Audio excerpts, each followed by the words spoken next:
Welcome back to another episode of Breakdowns for Breakfast. And on this episode, as always, I am here. My name is Danger. And I would say joining me, but he's just a co-host here. His name's Monster. Say hi, Monster. Hello. I was going to say, I guess I'm always here as well. Yeah. No, this is a Danger and Monster thing. I think a special episode will be when one of us is not here. So I could see either one of us being able to fill at least 30 minutes about an album we like. Yeah. Or don't like.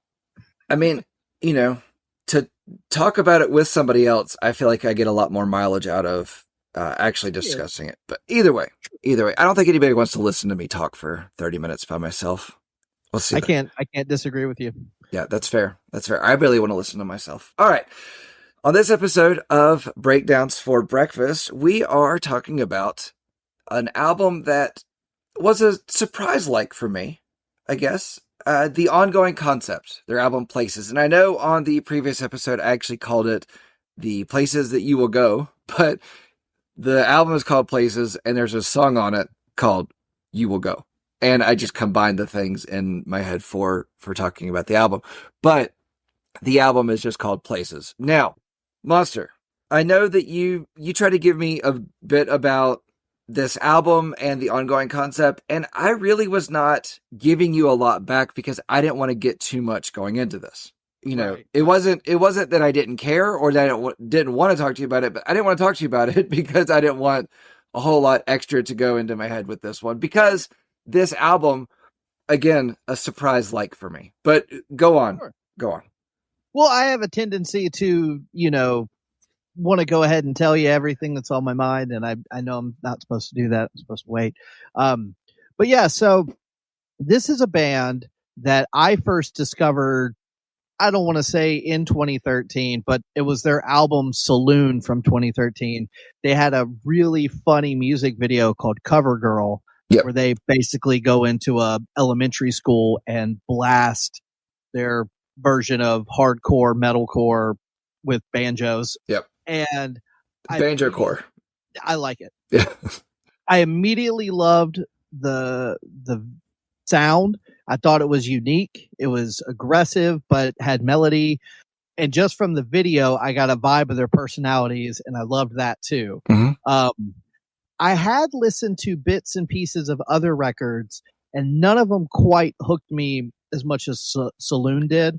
So I'm sure that I gave Places a passing listen at some point, but I never dived into it until you suggested it for the show. Right. But for the record, I think Saloon is an incredible album.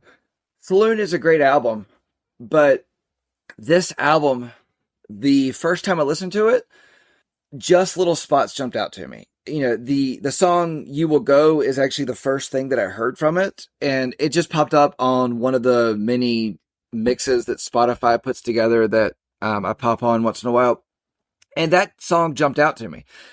Mm-hmm. Honestly, the heavier parts jumped out to me. I'm pretty sure I had that on just in the background while I was doing something, and so the more I listened to it, the more I liked it. But this album, the first time I listened through to it, I thought, nah, not for me. It's fine. Mm-hmm. But then for some reason, I gave it a second, a third, and I liked it more every time I listened to it. Not to bury the lead, the Ongoing Concept, for whatever genre terms you want to use, are very proggy. Yes.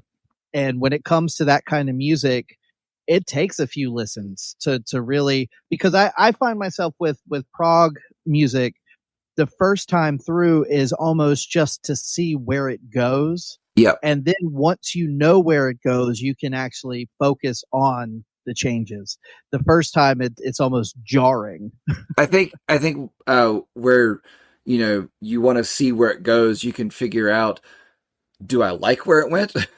and then if you like kind of where it went, you can go, okay, I like this song or I like this band. Right.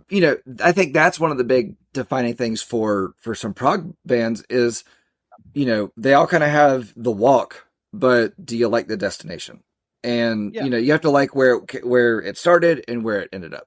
So correct me if I'm wrong. And I've listened to Saloon very little. I've listened to this album more. Saloon's a bit more structured than this album. Ooh, I would actually disagree with that. Really? Saloon, there's some stuff on Saloon that is damn near unhinged coming off the rails. And this album to me sounds a lot more condensed and straightforward. Really? Straightforward for an ongoing concept record. It's still wacky, but the first song on Saloon has like a saloon style piano break going on. They go from and I mean this album has a lot of the same tropes, but Saloon to me just does all the things that Places does a little bit better. The heavier stuff feels heavier, the prettier stuff feels prettier, and I don't know, Saloon just worked for me better, but yeah, that one is whew, that album goes some places. Okay, so I kind of felt like this album was the exact same kind of step that Finch took with Sunshine, with Say Hello to Sunshine, where it was like they put out an album that kind of had some more of, their sound, I guess. I don't know. Refer back to the first episode of Breakdowns for our full opinion on that album. But the first album kind of had a bit more of a, I guess, a forward sound, more of a sound that they wanted, they liked, that they knew people would like. Saloon was their first album, and they had, all the time before that album came out to write it and to put it together. And this one, I know there was a huge lineup change. It was pretty much everybody except for the lead singer, wasn't it? Yes. So, which all the other members were like siblings and best friends, like childhood best friends. All family, basically. Yeah. And to me, and maybe I'm just reading too much into it, I listened to this album just going into it, knowing that I heard some of their other material, but I didn't read any reviews or anything. But after I listened to it and started taking notes, I did look at some reviews, and someone referred to this album as a more, I think they used the word somber version of the ongoing concept. And that to me does make sense. And I'll get into this more in sort of my final thoughts. But I think the chemistry between the family and the brothers and the best friends created a better dynamic songwriting wise, because I feel like these songs are really good, but I don't think they're as good as some of the songs I've heard on other records. That's fair. And that's kind of where I'm at on this. Like one of the things, like when we were talking about doing albums for the show, one of the things I kept thinking about was sort of the Black Sheep album, or the album that the fans couldn't get behind, or the fans absolutely love and the rest of the catalog just falls apart. And whether intentionally or not, I think you picked an interesting one here, because this is the like almost a solo album for the lead singer. It was completely intentional. It was completely intentional. I knew what you were thinking the entire time. No, not at all. I have a surprise. Like I said, it was a surprise. Like for me, I have a surprise, very, a big interest in this album, and, something that we can either dive into further on this one or we can on a different album. But I think there is almost an industry concept at play within this album and the success of this band. And without knowing it, and you and I both grew up as fans of bands that were signed to Tooth and Nail, and then because of that, Solid State. So the Christian music label really kind of hurts a lot of bands and their success. And if this band had not been signed to a label that was an offshoot of a Christian music label, I don't know. It's very convoluted as far as labeling it a Christian label, because they didn't sign all Christian bands. And then Solid State, the offshoot of Tooth and Nail, didn't sign all either. And this band has never claimed to be, from anything I could find. I think they just saw it as like, this is a label that can sign us and that can and the label just, let them do what they want to do, because there's not a lot of expectations on massive album sales for any band that's signed to any Christian label. Well, also, I think that this is the kind of band that again, doing just a little bit of research, I've seen a couple of really small outlets call them a Christian band. Yeah, and that's actually what I found as well, and I found it's because they're signed to Solid State, but they never claimed to be. In fact, they never even claimed to be of any religion of any kind from anything that I could find. They were just a band in general. So, but I have seen some live footage of them performing in churches. And I've also, to me, and this is, I think this says something right out the gate. If you listen to the lyrics, depending on how you want to interpret them, I think they make it clear that at least the singer is a man of faith. And maybe that's just my interpretation. Maybe I'm thinking I've got the Solid State thing in the back of my head, but to me, there are songs, especially on Saloon, but there's one or two on here too that I feel like reach for that.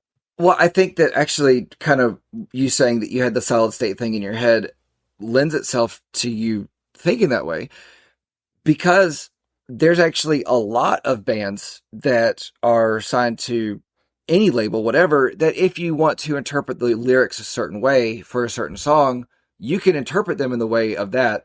And so I think that if you make a point almost to not try to interpret lyrics in a certain way, in a way of, so-and-so's a man of faith or what have you, then you're not going to. But if you go into it with the, thing in your head about they're signed to a label that also has these other bands to it, then you're going to change the way that you're perceiving the song. It's a weird, back and forth. And I don't think that there is a clear, definite answer to it. I just think that bands being labeled a Christian band actually hurts their chances at success more than it does help them in any way whatsoever. So 2 quick points on that. Counter argument. I knew that He Is Legend was signed to Solid State, and I never got the impression they were a Christian band from the get-go. Right. And I think part of that's because I feel like He Is Legend almost like worked against that. and I feel like Solid State was like, hey, you guys are good, we'd be interested. And they were like, you know what? We want to be signed and we want to go bigger. Let's go for it. And you know what? Say what you will, at least in the beginning, back in those days, if you were signed to Solid State, at least it was going to be a clean record. Even if it wasn't necessarily about God and Jesus, like in the forefront. Well, I mean, Hybrid Theory was a clean record. Sure. Actually, most of their stuff was clean. So you don't have to, go down that path to be a non-Christian band. But then I will also say, as someone who is currently in a Christian rock band that's very open about it, which you've been in a lot of non-Christian rock bands. I've been in both. I've been in several Christian bands and non-Christian bands, and it's interesting because you're right. There is sort of a mainstream hurdle that you have to get past that only a select few have ever really broken through. You've got your Switchfoots, your Flyleafs, your PODs. But on the flip side, like this past weekend, I played a Christian rock music festival in Indiana, 2 stages, 50 bands, 1,000 people, all Christian. And so it's sort of both. Yeah. But with that being said, I don't have a problem with a band that is clean but not necessarily spiritual being on a quote unquote Christian label. Right. It's just the ones that use it as a marketing ploy to do like a festival like we just did. Right. And been doing that kind of thing for years. I think the fans overall are going to see if you're a band that you are who you are and you're not trying to be more than or use something as you said, the marketing ploy. And what you were referring to before, I like to call that the Amy Grant hurdle, because you're in a Christian band and you have to cross over almost. Like you have to like pass that you got to pay your dues, and sometimes those dues aren't fun. I don't know. Anyway, so I know that you and I could actually have a full conversation about that concept in itself, and I'd be interested in having that with actually some more people of that community. But we are here to talk about the ongoing Concepts album, Places. So I've said that this was the same move as Finch had made. They had a big lineup change, and I mean, you can hear the lineup change. Like, I really didn't listen to Saloon much on purpose, actually, for this. And you can hear the lineup change. I still think that they did something different with this album, just to do something a little bit different, to kind of step outside of where they were comfortable. You know, they wanted to go places. Ha! I used it. So, and then again, sort of like we've talked about with some of these other bands, if you want to get into it, there is a whole deeper thing going on. Like there's a whole continuity with this band that they've tried to like maintain and stuff. And that's great. Yep. I am old and busy and don't have the time for it. Yep. But I think it's neat that they do that. Right. So we have talked about on almost every album that, you know, for example, like the beginning of, I think it was of Radiohead's OK Computer, like jumped out at me. I had talked about how they kind of like the middle kind of fell out. And, you know, we've talked about how almost every album has a place where it kind of fades out and peaks and valleys, if you will. Mm-hmm. This album doesn't have it to me. It just moves forward. You know, I think there's some highlights to the album. I think there's better songs, but this album doesn't have a peak or a valley for me. Does it for you? Well, here's the thing. There's not really enough time for it to go that way. Right. This is essentially 9 songs with a little intro at the top. Yeah. And you're right. I think it just keeps moving. None of the songs are very long. I think the longest song on this was 4 minutes, 41 seconds, which is not a long song. So the whole thing clocks in the 30-minute range. Yeah. And so, and what's interesting too is because even though the songs are short, like we said at the top, they're a little proggy. So you might have a song that starts with that, you know, twangy Southern rock hardcore sound. And then before you know it, there's a piano and a big, bright, shiny chorus. Mm-hmm. And I like the dynamics better on other records, but you can tell, I mean, you can flat out tell this is an ongoing concept record. There's no denying. Yeah. So I had said before that I think there's a difference between, I think there's a lot of albums that actually get put into the category of a concept album, and I feel like there should be a third categorization in there of an idea album, and I felt like that's what this was. I felt like this was an idea. I don't feel like this is a concept album. I feel like with the lineup change of the brothers or the siblings, I don't know if they were all brothers, but, you know, the rest of the band, let's put it that way. You know, I felt like this was an attempt to almost walk down memory lane while also talking about where he is, you know, because that's how I actually interpret a lot of the lyrics as, you know, the big standout track to me, You Will Go.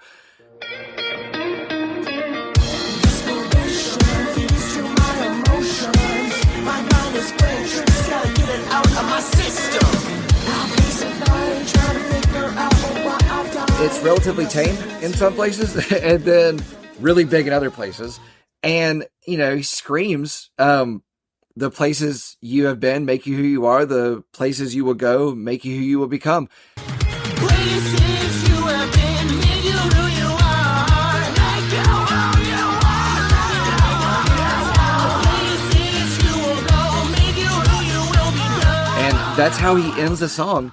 And so I really felt like that was him writing a song about, like, that's where I was. This is where I am. Where am I going?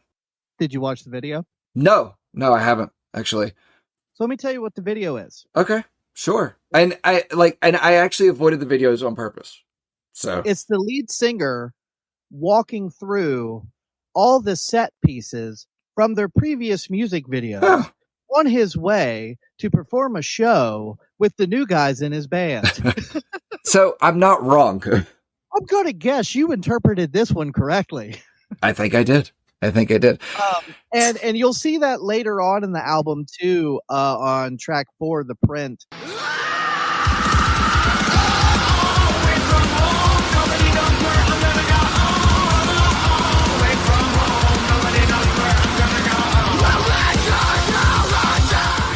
Yeah. I don't know if you want to go song by song on this one. I'm good either way. I don't feel like this one needs a song by song. There are certain songs I wanted to hit on, which actually one of the things I wanted to hit on was I think this is the first album we've done that actually has an intro.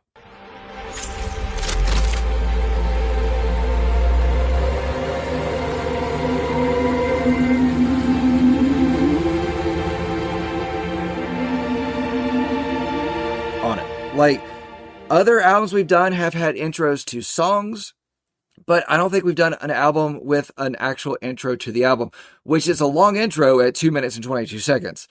You know, I feel like maybe we did. I don't know. I think that an intro for an album, you know, I've talked about how an album, the first track needs to set you up for what you're getting.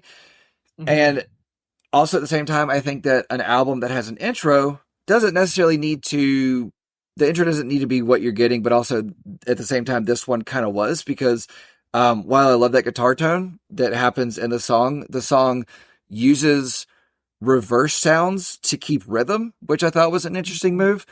The song, you know, again, it's an intro, but I feel like it's, if John Mayer played guitar on an intro that was played backwards, I don't know. It was a weird thing. So it set it up, but it didn't. I don't know. The beginning of Coheed's album, that was kind of long in. Okay, yeah. And with Coheed albums, and I know I mentioned it on that one, I usually will listen to the beginning track long enough to realize, like, we're skipping this. We don't need this, you know. And spoiler alert, the next album we're talking about has an intro too. Does it? I know I've listened to it a couple times, but I don't remember if it has an intro. But I'm, you know, after we get done with this conversation, I'm definitely, you know, diving deeper into it. So, so for me at least, You Will Go and Shake It kind of have kind of a similar vibe to one another, kind of dancey, upbeat. And then track 4, The Print.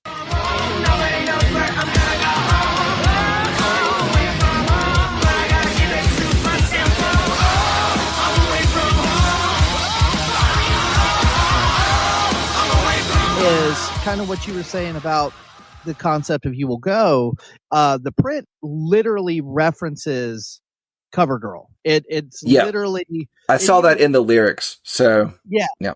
It even ends with a joke with the singer saying, no, we already did this song. I don't want to do it again. Away from home, nobody knows where I'm gonna go.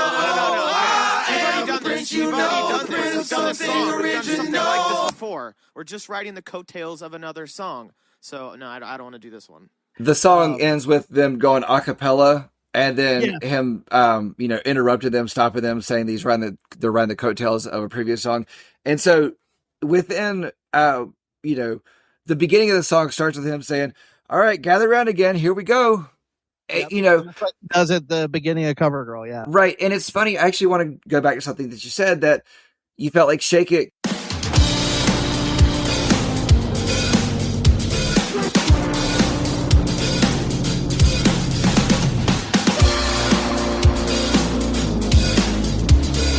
Kind of, it felt the same as You Will Go. And the weird thing about this album is that I actually felt like, where I talked about before, it's an idea album, I felt like that this album almost had movements that certain songs actually kind of go together in it, where it's like, we don't have a full concept, but we have an idea of this thing that we want to do. I have songs that I feel like pair up well.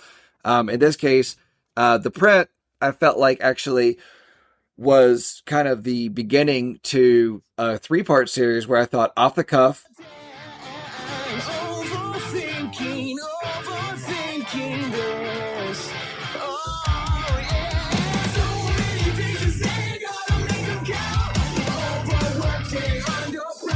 that feels like it's a continuation, with a lot more tambourine.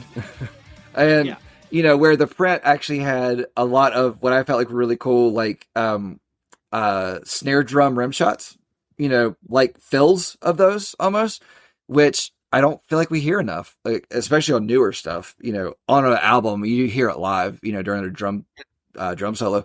But I agree with you. I think the print, off the cuff, and domesticated. Keep it down, keep it down. Keep it down, keep it down, keep it down. But Joe and has got the best of me now. Keep it down, keep it down, keep it down. I might say without making sound.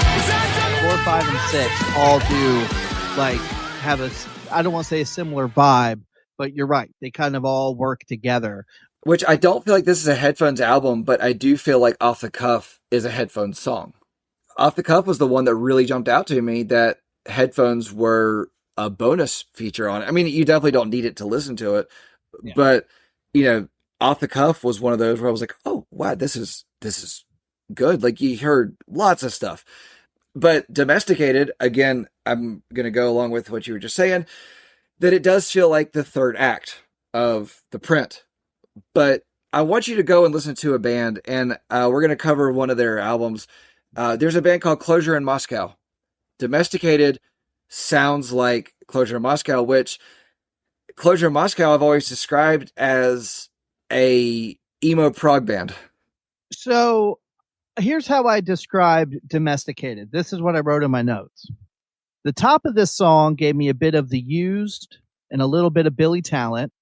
It almost sounds like vaudeville punk metal.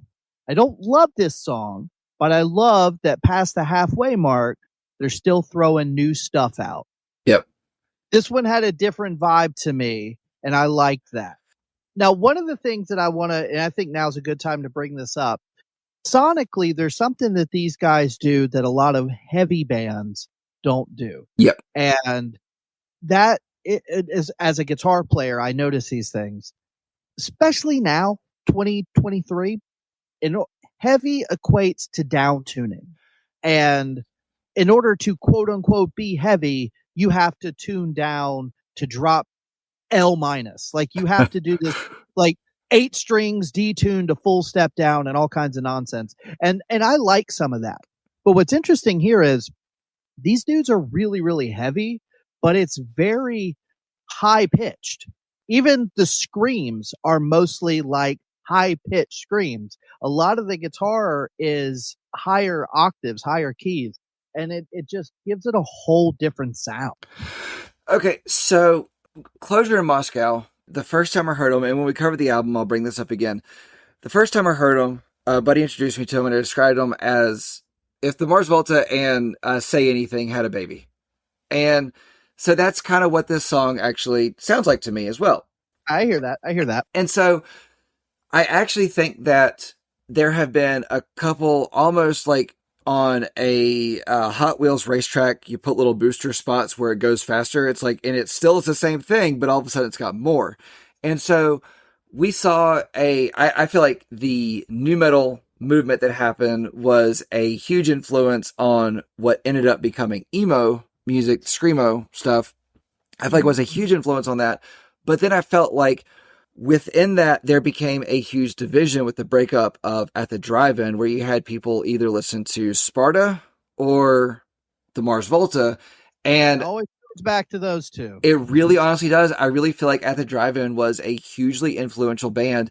And those two bands that came out of it ended up becoming a huge influence on a lot of people. And the Ongoing Concept, I feel like the lead singer listened to a lot of the Mars Volta. And that's why we actually heard more of the proggy sound on this album than we have on other stuff. Okay. There's my big music theory, or not music, Ongoing Concept theory.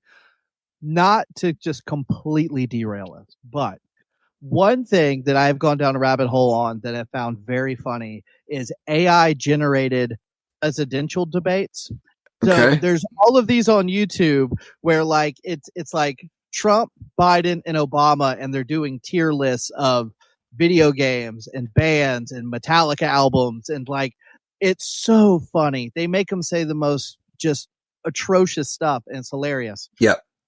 I heard, I don't remember where I don't know how that related to what I was talking about, but cool. It's coming. All right. I saw it on Instagram. Someone took a back and forth thread between a couple of guys gave one voice to Trump and one voice to Biden, arguing about if At the Drive-In was a new metal band. And it was really funny because of the voices, but it's a legitimate question because if you actually go back and listen to the roots of new metal, one of the biggest things of it was experimentation. It was, let's mix some rap with this rock and some shoegaze with this prog. And you get bands that sort of fizzled out because they went too hard into one thing and were silly. But then bands like Korn and Deftones have sort of stood the test of time because they did it so well. And I think both of those have stood the test of time the same way that a car salesman ends up selling a car, because they outlasted everybody else. Yes, that's true, because not every album in that 30-year span is gold. No. But I think you have to admit there is a touch of nu metal in Ongoing Concept sound. Oh yes, I'm not going to deny that at all. Yeah. And I actually have started looking at future albums, and I really want to actually talk about At the Drive-In album, which we will dive more into it. But I feel like actually At the Drive-In was a band that almost is, I don't want to say they're a nu metal band, but I feel like they were very much a nu metal band in the same way that Rage Against the Machine was a nu metal band, but they did have more of those influences because they were younger and they had more, I feel like, punk influences. Yeah, agreed. So whereas Rage was more of the hip hop influence, and yeah. Right. And I want to, with Rage I would say they were more of the 80s hip hop influence, Yeah. So, all right. Let's get back to the Ongoing Concepts, and we're gonna do a At the Drive-In album, and we can run down that rabbit hole hard and fast. Yeah. Sorry. No, all good. Okay, so I do want to talk about number 7, Bargain.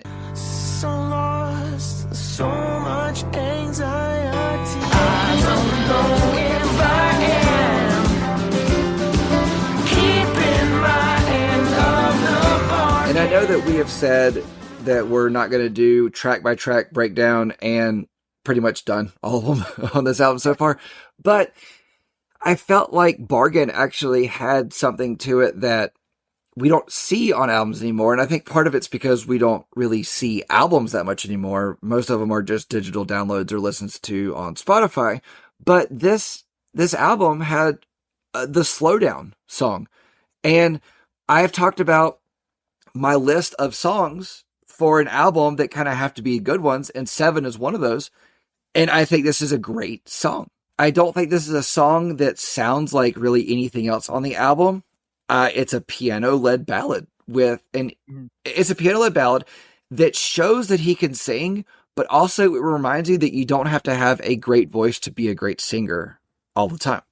You just have to have almost a great, you have to have almost a different sound all before it, and then suddenly you're thrown into something that you are able to stay within the restrictions of your voice. And I think this is an important thing that doesn't happen on albums anymore, where a band shows they can slow down, that you really only see during live concerts. I agree. And to me, like, this to me sounds like a praise and worship song. Like, this to me, the structure of it, the lyrics of it, I get that impression. Now, I felt like I can't remember the track on, it's all gone now. Like, I'm not remembering any of it, but that track on, what's that one band? The Sleep Token. I don't know why I couldn't remember Sleep Token. Now, I felt like Sleep Token had more of a praise and worship song on their album than this song is, but I could see how the song is. I feel like this is a piano, actually, to make it into a worship song, it's like a 70s piano ballad worship song. This sounds like a praise and worship song about Jesus, whereas Sleep Token songs are praise and worship songs about, they say a god named Sleep, but really booty. Yeah. That's the difference there. Again, I like this one. I agree with you about the vocals. You can hear, I will say this, for better or for worse, there's not a whole lot of digital manipulation going on. No, not at all. On the acoustic instruments. I don't mean acoustic, but you know what I'm saying. Yeah. Like The non-electric driven because instruments. there's Yeah. keys and synth and strings and stuff in here, but the vocals are very raw. Which again, I feel like when the other vocalist is in the band doing the screaming, his vocals very unique scream. But it's not an aggressive scream. No. Yeah. Again, it's high pitched. It's Yep. in a higher register, so it gives it a whole different thing. But yeah, I can hear the pitchiness in the vocal, but that almost just makes it feel more genuine and heartfelt. I don't mind it here.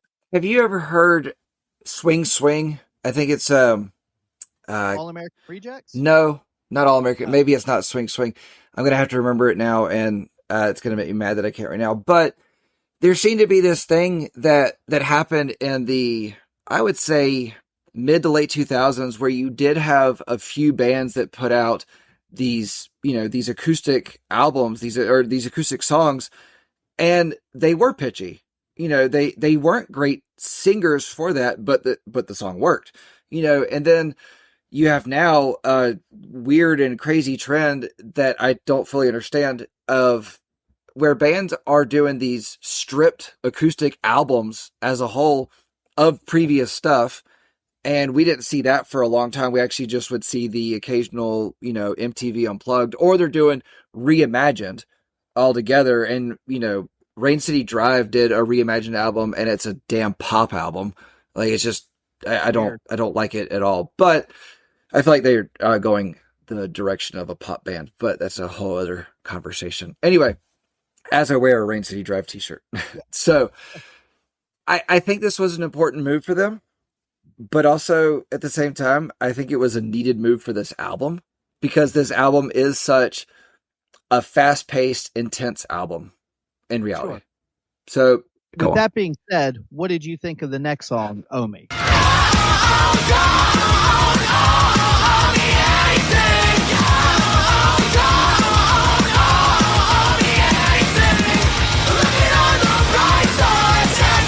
Actually, I was going to say, we go from this piano-led ballad to this all-out assault. Okay, so I would say if I had to name a song that is closest associated with the album before this, it's this. "Owe Me." Yep. So if you like how, because I even have it in my notes, it's a little unhinged and feels a little bit sloppy, but in a good way. This is actually in my notes I put, this is the closest to a metalcore type track on this album. Now imagine everything that you hear in this song, add with like a honky tonk piano and a banjo in there for no reason. It's just happening. And that's the first album. Okay. And like I told you, I haven't listened to the first album much. I listened to it a little bit, but I heard some of what you're describing there. But and we can take this off mics, but after this, maybe give that one just like a once over and just tell me what you think about that one in comparison to this one. I will. Okay. So Punisher. You think I'm so soft. You think I'm so soft.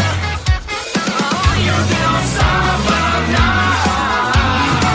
You think I'm soft. I don't want to spend much time on it. It was, in my opinion, a funk metalcore song, and the chorus was catchy to me. That's really all I put on it. I didn't put a whole lot of time into that. Punisher didn't really jump out to me. I told you this album didn't have peaks and valleys, but this was not a standout track to me. So, but to me, Punisher just felt a little bit like the first couple songs. Yeah. And they wanted to bring it down just a little bit before Spirit Lake, because Spirit Lake. You speak to me.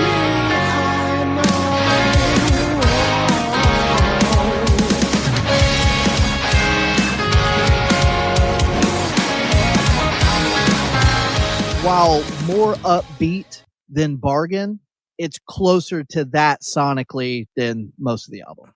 So my notes on Spirit Lake. it closes the album out with a 90s alt rock feel. Vocals are impressive on this track. The lead guitar is perfect.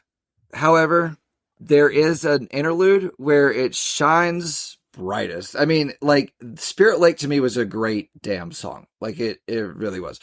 This song in itself had peaks and valleys, but mostly just peaks. But then the song and album just abruptly stop. Just Okay. and I had to look it up to see, was that sound like an ocean, like, you know, the wave like right at the shore, or no, it's a damn washing machine. That's awesome. It's That's a washing machine. Yeah. And also on that one, former vocalist, band member Kyle Schultz actually does the screaming towards the end of that song. Yeah. So that makes sense. So I will say, to get a little nerdy with you here, usually when you hear a guitar solo, a guitar has pickups, and there's usually a switch to, switch between which pickup you want to use. Yep. And 9 times out of 10, especially in metal, especially in heavy music, you go to the body pickup and you do kind of a clean high gain to get a ripping solo. Like, that's where you get that tone for a lot of lead licks. But here, that is a neck pickup. I guarantee it. And it is over fuzzed, and it gives it this fat sound as opposed to like a thin, clean sound. See, that is not something I would have picked up on, because I'm not a right. But player.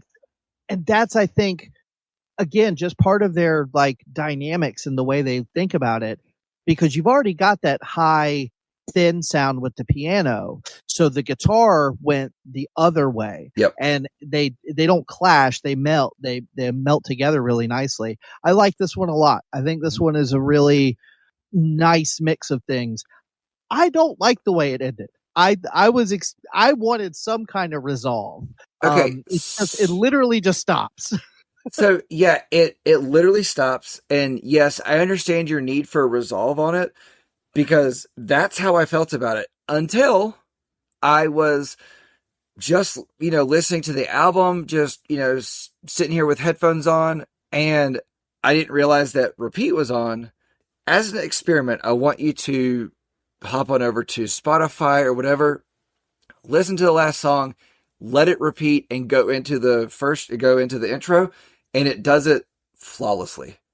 Actually. Wow. Okay, that's interesting. Yeah, I've never seen an album do that, a band do that, where they, lead the last song into the first song. And I don't know if they actually did that, if that was an intentional thing, or if it's just something that ended up working out, but it is a really cool little thing. And to be honest, man, I feel like everything these guys do is intentional. I feel like every nook and cranny is like, I mean, I've seen some live stuff. They're bonkers. They're absolutely insane. They're not worried about playing every note correctly. Which is what a band should do on, But album wise, it feels very meticulous. Mm-hmm. You can't be this talented and play this out of control sometimes and not be meticulous. Yeah. And I think that you really should go back and listen to the way that it ended into the beginning, into the first song, because it changed my feelings on how the song ends. When we stop recording, I will do that, and you will listen to Saloon. Yeah. Absolutely, I will. But yeah, the song stops suddenly and weirdly, just like so many things are on this album. It's just a weird change in choice. Plain and simple. So 100%, this is a great album that deserves a listen to. I think I'm going to stick to what I said in the beginning. I think this is the same kind of move that Finch made with Sunshine, where a lot of people that liked Saloon, loved Saloon, heard this one and said, no, we're not going to do that. And those people really should go back and listen to this album. This album is worth listening to. I think that the lyrics, as we've talked about, can be interpreted differently. I did not interpret the lyrics the way that you did at all, although my interpretation of You Will Go was actually pretty spot on. And I think that the album, the way that it ends, needs to be paid attention to and listened to in a certain way. So I think this is a great one. I think this is one of those deals where, and Dawson Scholes. That's his name. Yeah. Dawson Scholes. Yeah, his name's Dawson, and then the other vocalist, Kyle Scholes, actually is the one that shows up on the last song. And if you watch videos of them, especially when they're younger, you can tell they're all related. Like they all have like very similar facial structures. And we're going to talk about another record similar to this later that has a band's name attached to it. But if you actually look into it, it's almost like a solo record by one of the members from that band. Well, I mean, we've talked about over the years how many bands there are that are still around from some other time period that has one of the remaining members. Right, exactly. You know, and how many albums have they actually put out that just have the band's name on it that's really just a damn solo album? A guy, yeah. And so to me, this album stands out because it feels like a Dawson Scholes solo record when compared to the rest of their catalog. I agree that it's a departure, but it's not so far removed from what their other records sound like that there's not a lot to enjoy here. It doesn't live up to my favorite record by the band, but I hear all the pieces, and so it's still it's still really good for sure.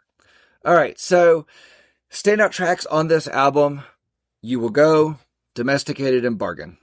I think that last track is a great song, but I can see how the ending really threw you off as it did me in the beginning. And I don't want to say a track is a standout song, a standout track, if you have to listen to it a certain way. Like, I feel like a standout track should be one that you could just hear and enjoy. Yes and no, but there are songs where the first time through I didn't get it.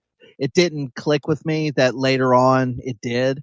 But I know what you're saying too. Like a standout track 9 times out of 10 is going to grab you by the feels the first time you hear it, right? Whether it pumps you up or brings you down or whatever it needs to do. Yep. I got you. All right. So my closing summary. Upon first listen, this album can be confusing and most will think it just isn't good. A deeper listen will show you that this is simply not the case. The music composition on Places is nothing short of brilliant. It seems each of the ongoing concept albums are almost concept albums in and of themselves, but are more idea albums. This album is a look at the places and changes the band has been through. Places runs the gamut of the ongoing concept's history. The album can be a grower, but it's still stellar. It's still a fantastic album. The instrumentation is insanely good and not like their other stuff at all. And the vocals continue to improve from album to album. I'm sure the sudden change of band lineup, being in a band with your brothers and your childhood best friends, to having them all leave at once is sobering at best. The new band comes through it all to deliver an album worthy of the ongoing concept's name. And I give this album a 7.5. So, mine's a lot shorter. As I was writing it, I was like, I don't probably need to make this as long, and I feel like I repeat myself a couple times in here, but you know what? Screw it. I've been editing this, peek behind the curtain. Danger and I have both been very busy with lots of things. A little bit. This one took a minute to finally get around to recording, so I've edited these notes a couple times. So this is only like 2 paragraphs, but it still might not be coherent. We'll see. Mine, it's structured as 1 paragraph. It could probably be 2 though. So. I said there are parts of this album I enjoy, but there really aren't any songs that I find getting stuck in my head that I feel like I'm really drawn to revisit frequently.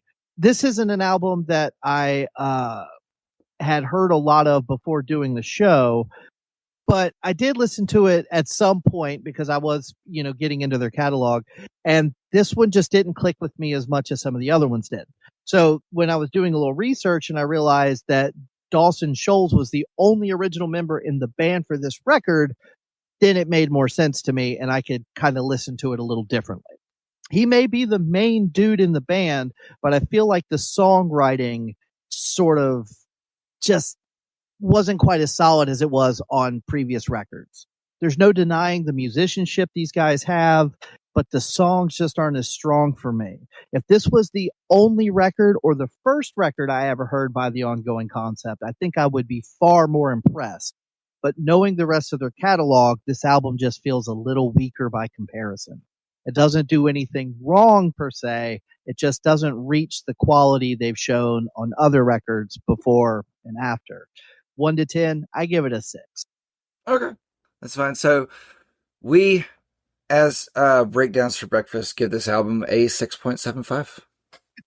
I think I really brought it down there for you, and I'm sorry. Well, I mean, the only thing that was in there for just me was 7.5, and so you brought it down to 6.75. But hey, you know what?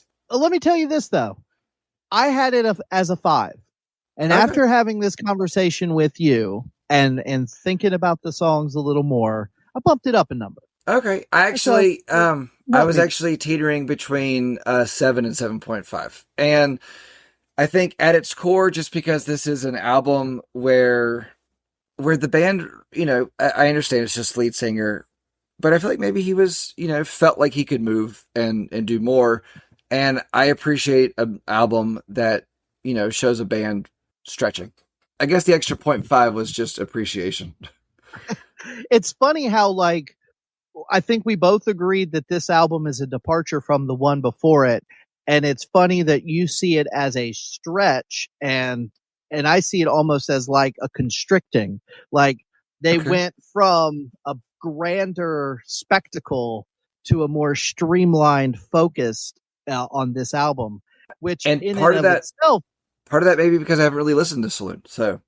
yeah. And that's the thing when we do these records, I don't want to say out of order, but like, you know, we pick one out of the middle of a band's catalog that's been around for 5, 10, 20 years. Yeah. You know, some of that is going to be like in the back of your minds as as we have these discussions, but Yeah, that's one of the reasons why when you bring me an album, I try to not listen to other things or really look at reviews to see what, you know, because a lot of times reviews will tell you like, hey, this previous album was better or whatnot.